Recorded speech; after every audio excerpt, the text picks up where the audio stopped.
Welcome to my channel. मैं हूं नेहा। आज की हमारी वीडियो है स्टूडेंट्स के लिए और उन लोगों के लिए जो बहुत कुछ पढ़ते हैं, बहुत कुछ इकट्ठी करते हैं जानकारी, बट उन्हें कुछ भी लंबे समय तक याद नहीं रहता। अचानक जब उनसे कोई किसी चीज़ के बारे में पूछ लेता है, उन्होंने पढ़ा तो होता है बट उन्हें तब वो याद नहीं आता, क्योंकि उन्होंने सिर्फ पढ़ा होता है, रट्टा लगाया होता है, तो उन्हें वो चीज़ें याद नहीं रहती। तो आज हम ओशो की एक बुक से मैंने एक बहुत 2-3 कंसेप्ट्स लिखे हैं, जो समझेंगे तो हमें पता लगेगा कि पढ़ाई कैसे करनी है, पढ़ाई क्या होती है और ध्यान से कैसे पढ़ना है, रटना नहीं है। ये सब चीज़ें हम समझेंगे। सो फर्स्ट ऑफ ऑल हम समझेंगे कि पढ़ाई का असली मतलब क्या है। अकॉर्डिंग टू ओशो, पढ़ाई का मतलब सिर्फ किताबें पढ़ना या जानकारी लेना नहीं होता। पढ़ाई का असली मतलब है अपने अंदर की क्षमता, अपने अंदर की पोटेंशियल को बाहर निकालने का तरीका होता है। किताबें सिर्फ हमें शब्द लेती देती हैं, लेकिन जब हम अनुभव करके पढ़ते हैं तो वो हमारे ज्ञान को बढ़ाती हैं। लाइक एक सीड, एक बीज पूरा पौधा नहीं होता। इसी तरह एक इंसान के अंदर ज्ञान होता है, पर पढ़ाई उसे बाहर निकालने का एक तरीका है। ये कंसेप्ट है कि पढ़ाई क्या मतलब क्या है। पढ़ाई है एक हमारे अंदर की क्षमता को बाहर निकालने का तरीका। और अगले हम समझेंगे कि ध्यान पढ़ाई में सबसे बड़ा हिस्सा होता है। ध्यान, ओशो कहते हैं कि जब हम पढ़ते हैं तो हमारा ध्यान बिखर जाता है, मन कहीं और होता है, दिमाग कुछ और सोचता है, इधर उधर सब जगह घूमेगा बट पढ़ाई पे ध्यान नहीं रहेगा। तो जब ऐसा होता है हम कहीं भी सच में ध्यान नहीं लगा पाते। जब हमारा दिमाग यहाँ है वहाँ है बट पढ़ाई पे नहीं है, तो हम सच में ध्यान किसी भी चीज़ पे नहीं लगा सकते। पढ़ा हुआ इसीलिए हमें पढ़ा हुआ जल्दी ही भूल जाता है।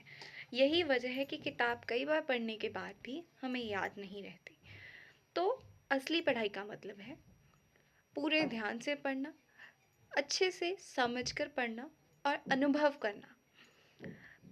तो ये हो गया कि हमारी पढ़ाई में ध्यान का क्या मतलब है। पढ़ाई में ध्यान का मतलब है कि हमें इधर उधर नहीं घूमना है, समझकर सुलझकर ध्यान से और अनुभव कर कर पढ़ना चाहिए।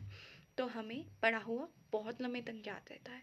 और मैंने ये एक्सपीरियंस किया है, जब हम पूरे ध्यान से पूरा मन टिका कर पढ़ते हैं तो हमें बहुत लंबे समय तक याद रहता है। एग्ज़ाम्स तक ही नहीं, बाद में भी साथ रहता है, हमारे अंदर वो बैठ जाता है। तो आगे हम पढ़ेंगे कि याद रखना रटना नहीं होता। याद रखने का मतलब बिल्कुल ये नहीं होता कि हम किसी चीज़ को रट रहे हैं। हमें रटना नहीं है, याद करना है। ओशो कहते हैं कि याद रखना ताल्लुक़ नहीं है, वह एक अनुभव होना चाहिए। किसी भी चीज़ को याद रखना, एग्ज़ाम के लिए याद रखना मतलब रटना होगा। अगर हमें उस चीज़ को लंबे समय तक याद रखना है, अनुभव करके पढ़ेंगे, याद रखेंगे खुद पर उस चीज़ को, मतलब लाइक दिमाग में उस चीज़ को अनुभव करेंगे, एक्सपीरियंस करेंगे, तब आपको वो चीज़ बहुत समय तक याद रहेगी। और अगर आप सिर्फ रट रहे हैं तो वो याद नहीं रहेगी। हम शब्द को केवल दिमाग में डालते हैं तो वह सिर्फ जानकारी बन के, जब हम शब्दों को सिर्फ अपने दिमाग में डालते हैं तो वो सिर्फ एक जानकारी बनकर ही रह जाता है। पर जब हम समझकर अनुभव कर कर पढ़ते हैं तो वो हमें लंबे समय तक जीवन में याद रहता है। वो हम तो वही ज्ञान हमारे भीतर बैठ जाता है और वही ज्ञान हमें लंबे समय तक याद रहता है, हम अनुभव कर कर पढ़ते हैं। तो सवाल पूछना बहुत ज़रूरी है।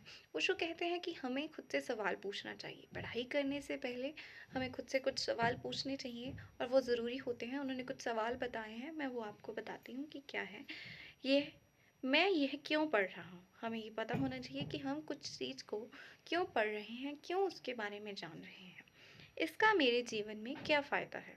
किसी भी चीज़ को पढ़ने से पहले हमें ये पता होना चाहिए कि उसका हमारे जीवन में क्या फ़ायदा होगा, क्यों मैं इसे समझ पा रहा हूँ। तो हमें ये भी पता होना चाहिए कि कोई चीज़ अगर मैं पढ़ रहा हूँ और मैं उसे क्यों समझ पा रहा हूँ, ये भी हमें पता है।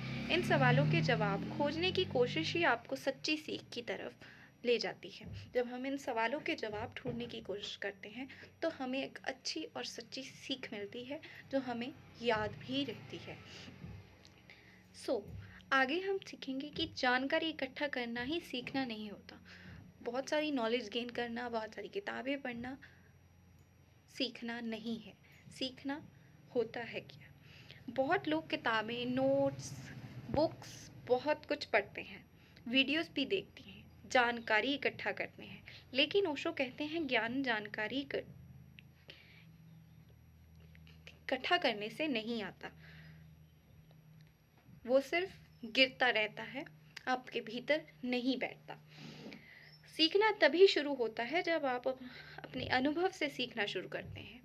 रियल सीखना, रियल नॉलेज गेन करना तभी स्टार्ट होता है जब आप अपने अनुभव, अपने एक्सपीरियंसेस से सीखते हैं। तो यह पढ़ाई सिर्फ पढ़ना नहीं है, एक अनुभव है जो जीवन बदल देता है। तो नेक्स्ट कॉन्सेप्ट है कि ध्यान और पढ़ाई एक ही है। ओशो पढ़ाई को एक तरह का ध्यान कहते हैं। जब आप मन के साथ पूरी तरह उपस्थित, पूरी तरह इन्वॉल्व होके पढ़ते हैं, तो वो ध्यान भी होता है। जब आप सोचते हैं, समझते हैं, अनुभव करते हैं, तब आपका पढ़ा हुआ अंदर बैठता है और आप उस पर नियंत्रण पा लेते हैं। जब आप सोचकर, समझकर, अनुभव कर कर पूरी तरह उपस्थित होकर पढ़ते हैं, समझते हैं, तो वो एक ध्यान का रूप ले लेता है और आपके अंदर बैठ जाता है और आपका उस ज्ञान पर नियंत्रण बन जाता है। वो कहीं भागता नहीं है। लाइक जब हम रट कर पढ़ते हैं तो वो भाग जाता है एग्ज़ाम देने के पहले ही या एग्ज़ाम के बाद भाग जाता है, बट जब हम ऐसे पढ़ते हैं तो वो हमारे अंदर बैठ जाता है। तो आगे हम समझे में खुद में जानने की इच्छा होना बहुत ज़रूरी है। जब आपको कोई चीज़ पढ़नी है, समझनी है, अनुभव करनी है, तो वो सब करने के लिए हमारे अंदर इच्छा होनी बहुत ज़रूरी है। ओशो कहते हैं कि सीखना तभी आसान हो जाता है जब खुद के अंदर जानने की, सीखने की इच्छा हो। जो बाहर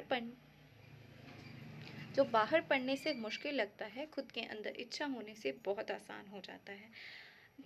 जब अपने मन से सीखने पर आसान हो जाता है तो वो आनंद बन जाता है। आनंद बन जाता है जब आप किताब में नहीं बल्कि अपने मन में उतारते हैं ध्यान को, पढ़ाई को, तब ज्ञान खुद आप में बदल जाता है। एकदम आसान सार से मैं आपको समझा देती हूँ कि मैंने इस वीडियो में क्या क्या समझाया है। पढ़ाई सिर्फ शब्दों को याद रखना नहीं होता। पढ़ाई का मतलब है अर्थ को और उसको अनुभव करके सीखना। पूरा ध्यान देना सीखने की सबसे बड़ी कुंजी है। जब हम पूरा ध्यान देते हैं तो हम सीखते हैं बहुत अच्छे तरीके से और वो हमें याद रहता है। जानकारी इकट्ठा करना सीखना नहीं होता। जानने की इच्छा ही असली शक्ति होती है। जब हमारे अंदर जानने की इच्छा होती है तो वह हमारी सीखने की, याद रखने की शक्ति को बढ़ा देती है। ध्यान और पढ़ाई एक ही प्रक्रिया है। ध्यान और पढ़ाई एक ही प्रक्रिया होती है, एक ही कंसेप्ट है। अगर हम ध्यान से पढ़ते हैं तो हमें पढ़ाई बहुत अच्छे से समझ आती है। जो भी पढ़ते हैं याद रहता है। अनुभव से पढ़ते हैं, समझ कर पढ़ते हैं, तो वो हमें जल्दी नहीं भूलता। आई होप आपको ये वीडियो अच्छी लगेगी और आप को समझ आएगा कि पढ़ना क्या है, पढ़ाई का मतलब क्या है, ध्यान से पढ़ना क्या है, क्या क्वेश्चंस पूछने हैं पढ़ने से पहले, सब कुछ आपको बहुत अच्छे से समझ आएगा। और आई होप आपको ये वीडियो बहुत अच्छी लगेगी। आप इस वीडियो को लाइक, सब्सक्राइब भी करेंगे और आगे कमेंट्स में भी बताएंगे कि आपको क्या समझ आया, क्योंकि मैं भी एक स्टूडेंट हूँ, मैं भी अभी सीख रही हूँ और आई होप आप भी सीखेंगे। Thank you.